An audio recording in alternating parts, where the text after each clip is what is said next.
Hello everyone, मैं शुभा शर्मा स्वागत करती हूँ आप सभी लोगों का आपके अपने चैनल जीएस बाय शुभा में। तो कैसे हैं आप सभी लोग? मैं आशा करती हूँ आप सब लोग बहुत अच्छे होंगे, एकदम स्वस्थ होंगे। तो चलिए अब आज की जो हमारी ज्योग्राफी की क्लास है अब हम उस पर आते हैं। तो जैसे कि आप लोगों को पता है, ज्योग्राफी के अंदर हम वर्ल्ड ज्योग्राफी पढ़ रहे हैं। वर्ल्ड ज्योग्राफी में भी हम क्या पढ़ रहे हैं? महाद्वीप यानी कि कॉन्टिनेंट्स के बारे में पढ़ रहे हैं। तो कॉन्टिनेंट्स में भी एशिया जो महाद्वीप है, एशिया जो कॉन्टिनेंट है वो हमने कंप्लीट कर लिया था। अब हम अफ्रीका के बारे में पढ़ रहे हैं। तो कल हमने अफ्रीका से रिलेटेड कुछ पॉइंट्स पढ़ लिए थे। तो जहां हमने छोड़ा था, मतलब जहां हमने कंप्लीट कर लिया था, अब उससे आगे आज कंटिन्यू करते हैं। ठीक है, तो चलिए स्टार्ट करते हैं। तो इसमें क्या कहा गया है कि मिस्र में सुएज नहर है जो मिस्र जो देश है, मिस्र में सुएज नहर है जो लाल सागर को भूमध्य सागर से मिलाती है। जो लाल सागर को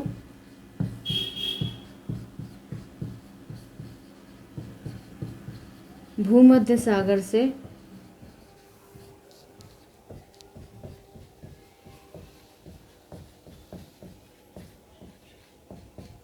मिलाती है, जो कि क्या करती है? लाल सागर को भूमध्य सागर से मिलाती है।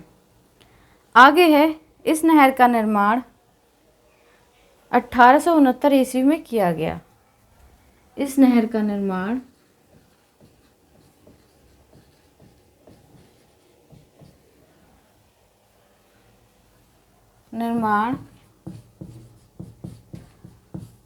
1869 ईस्वी में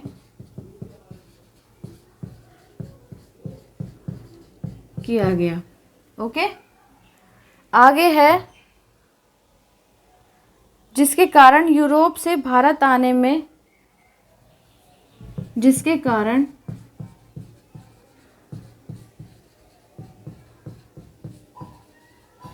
यूरोप से भारत आने में जिसके कारण यूरोप से भारत आने में 7,000 किलोमीटर दूरी की बचत होती है। 7,000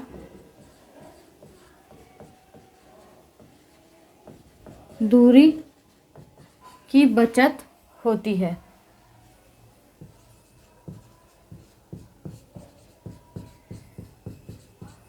ठीक है, आगे है, इसी के अंदर इसकी लंबाई 168 किलोमीटर है। किसकी? सुएज नहर की। इसकी लंबाई 168 किलोमीटर है। किसकी लंबाई? सुएज नहर की। आगे है, मिस्र द्वारा 1956 ईस्वी में इस नहर का राष्ट्रीयकरण किया गया है। मिस्र द्वारा 1956 ईस्वी में इस नहर का राष्ट्रीयकरण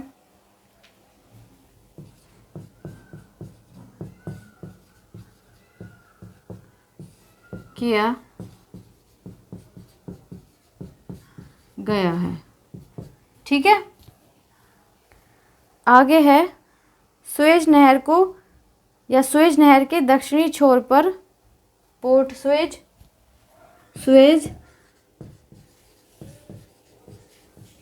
नहर के दक्षिणी छोर पर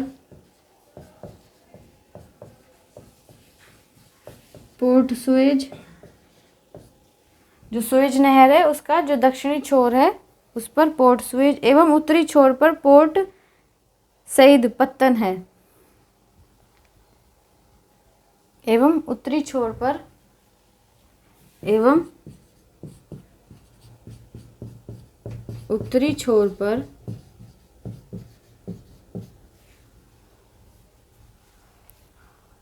पोर्ट सईद है, सईद पत्तन है, पोर्ट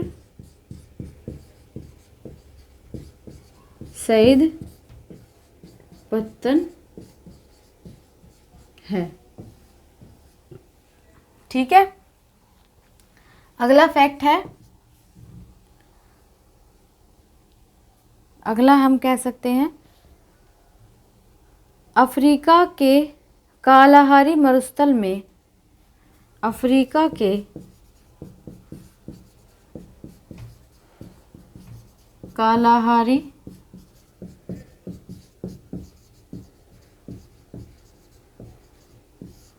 मरुस्थल में, अफ्रीका के कालाहारी मरुस्थल में शुतुरमुर्ग चिड़िया मिलती हैं, शुतुरमुर्ग चिड़ियाएँ या चिड़ियाँ मिलती हैं।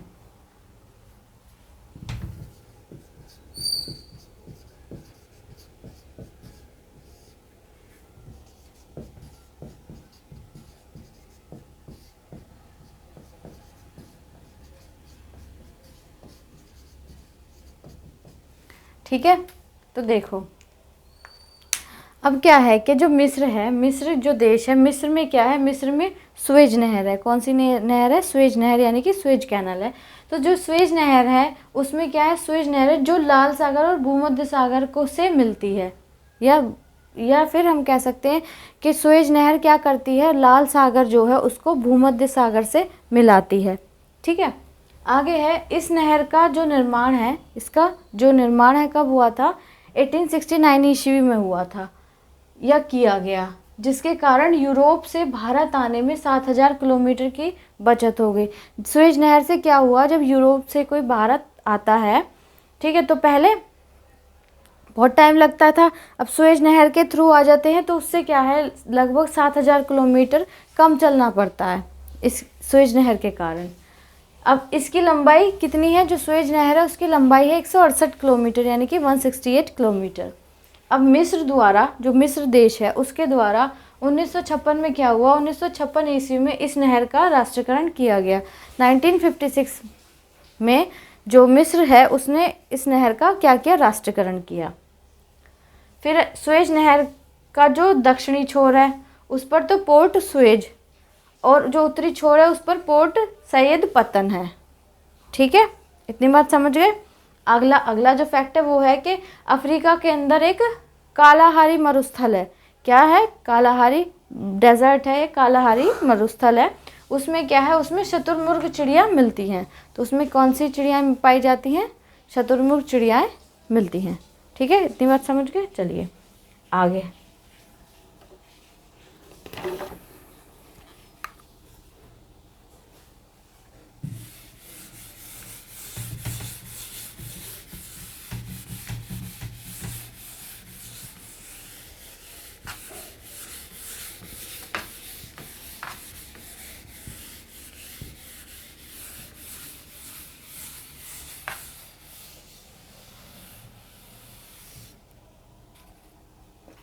नेक्स्ट फैक्ट है, उत्पादन की दृष्टि से अफ्रीका में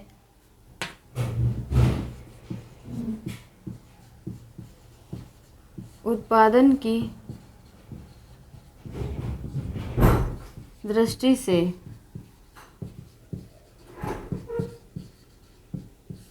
अफ्रीका में उत्पादन की दृष्टि से अफ्रीका में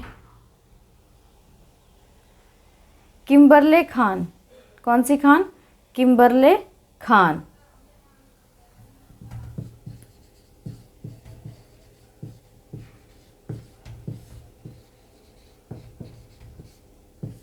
किम्बरले खान और क्षेत्रफल की दृष्टि से ओरापा विश्व की सबसे बड़ी हीरे की खान है। अब ये किम्बरले कहाँ है? ये साउथ अफ्रीका में है, दक्षिण अफ्रीका में। ठीक है, दक्षिण अफ्रीका।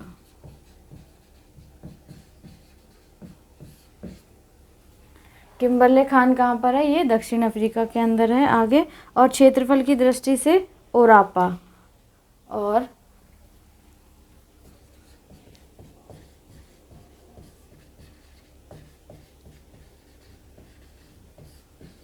क्षेत्रफल की दृष्टि से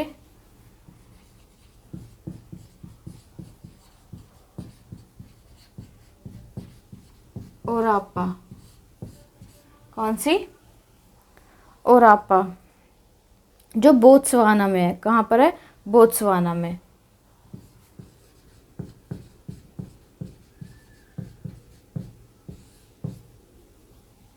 बोत्सवाना विश्व की सबसे बड़ी हीरे की खान है। विश्व की सबसे बड़ी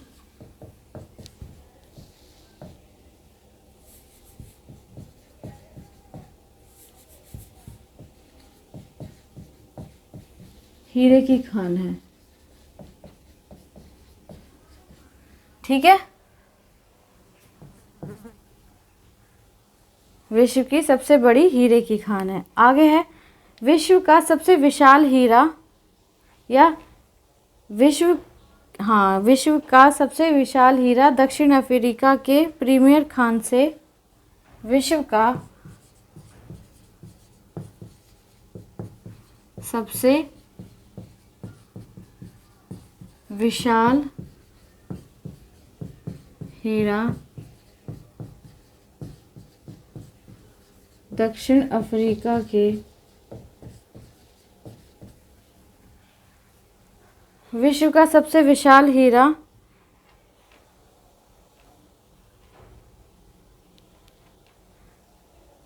दक्षिण अफ्रीका के प्रीमियर खान से, या दक्षिण अफ्रीका की प्रीमियर खान से जनवरी 1905 ईस्वी को की दक्षिण अफ्रीका की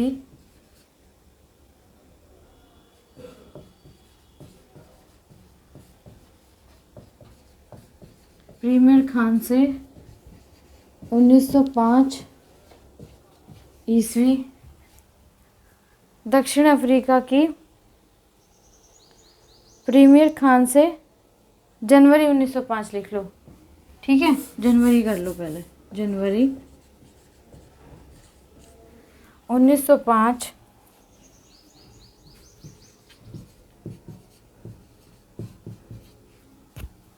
ईस्वी को सर थॉमस कुलीनान को सर थॉमस कुलीनान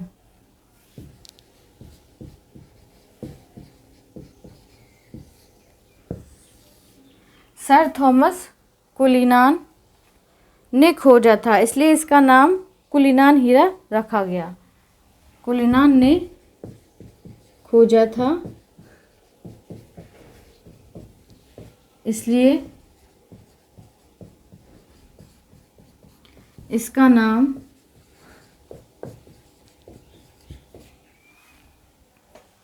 कुलीनान हीरा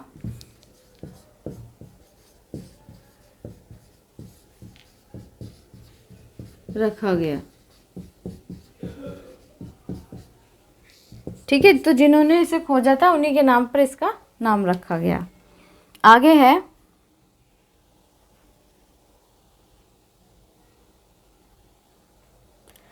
उत्तरी अफ्रीका में विश्व का सबसे विशाल मरुस्थल। उत्तरी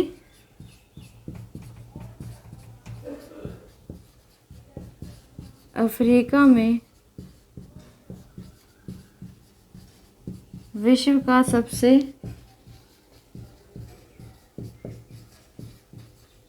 विशाल मरुस्थल, क्या नाम है उस मरुस्थल का? सहारा। कौन सा? सहारा मरुस्थल। ठीक है, सहारा स्थित है।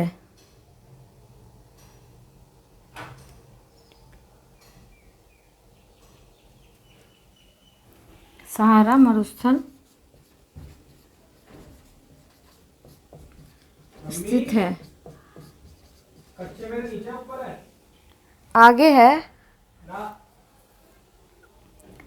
चाड़ झील। चाड़, कौन सी झील? चाड़ झील इस मरुस्थल में स्थित प्रमुख झील है। इस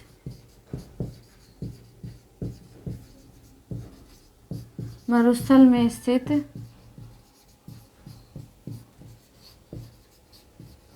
प्रमुख झील है। क्या है इस मरुस्थल में स्थित प्रमुख झील है? दक्षिण अफ्रीका में कालाहारी मरुस्थल है। वो तो मैंने पहले भी आपको बता दिया था, चलो फिर भी लिख लो।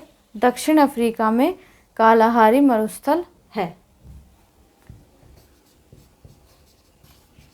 दक्षिण अफ्रीका में कालाहारी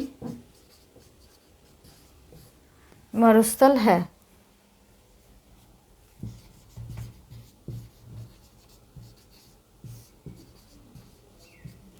ठीक है, चलो देखो अब क्या है कि जो उत्पादन है, उत्पादन की दृष्टि से अफ्रीका में किम्बरले खान मतलब उत्पाद होता है जहाँ हीरा सबसे ज़्यादा निकलता है। तो उत्पादन की दृष्टि से तो अफ्रीका में जो है किम्बरले खान जो कि साउथ अफ्रीका में, और क्षेत्रफल की दृष्टि से ओरापा जो कि बोत्सवाना में विश्व की सबसे बड़ी हीरे की खान है।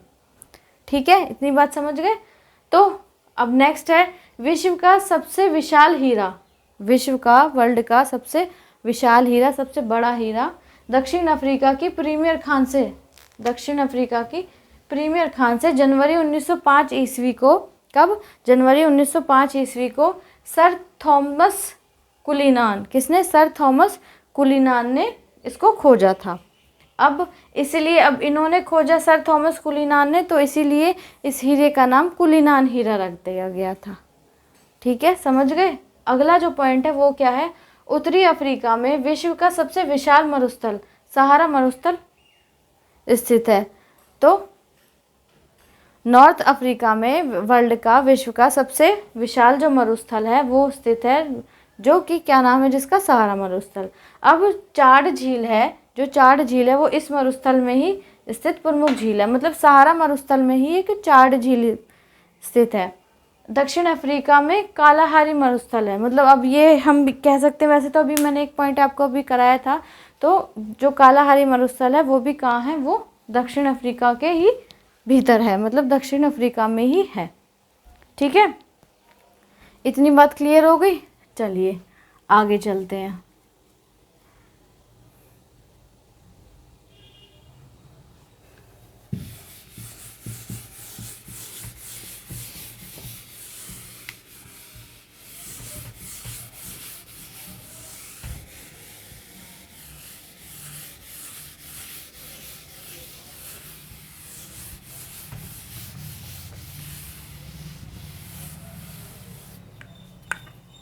नेक्स्ट पॉइंट है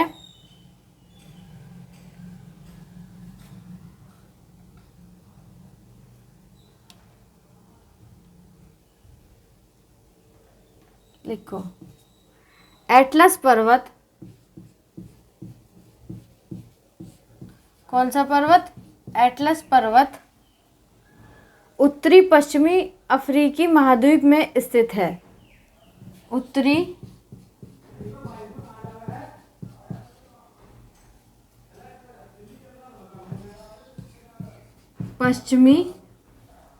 उत्तरी पश्चिमी अफ्रीकी महाद्वीप में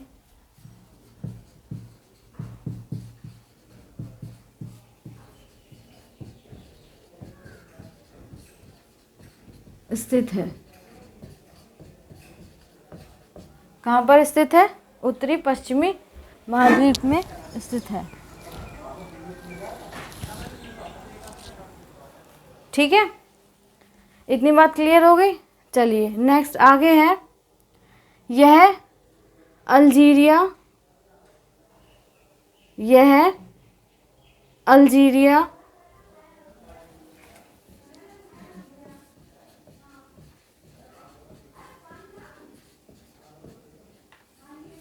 यह Algeria comma Algeria, Tunisia,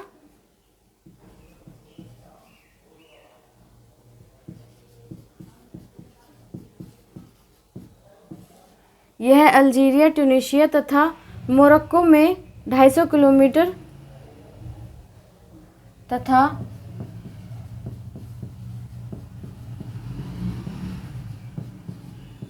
Morocco में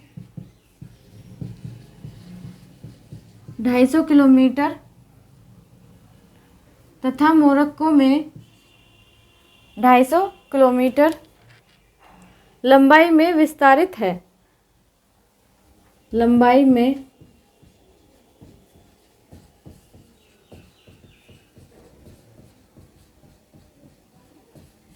विस्तारित है। ठीक है, आगे है, यह एक नवीन वलित पर्वत का उदाहरण है। ये क्या है? यह एक नवीन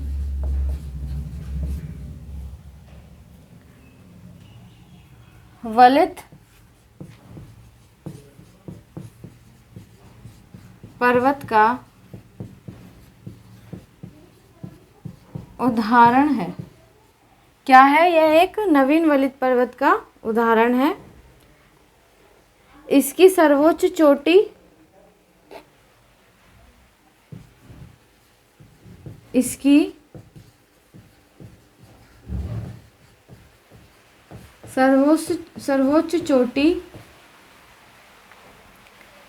सर्वोच्च चोटी माउंट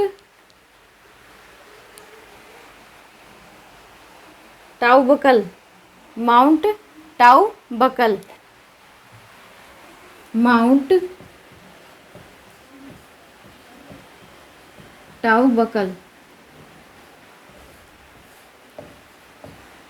है। कौन सी है? माउंट टाउबकल, जो दक्षिण पश्चिमी मोरक्को में स्थित है, जो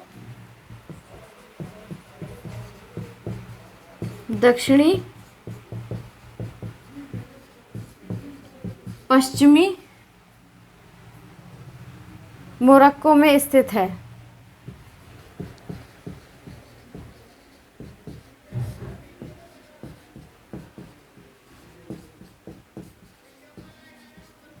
ठीक है, इसके बस यहीं तक रहने दे रहे हैं, इसके आगे का कल करेंगे। ठीक है, तो इसमें क्या है, जो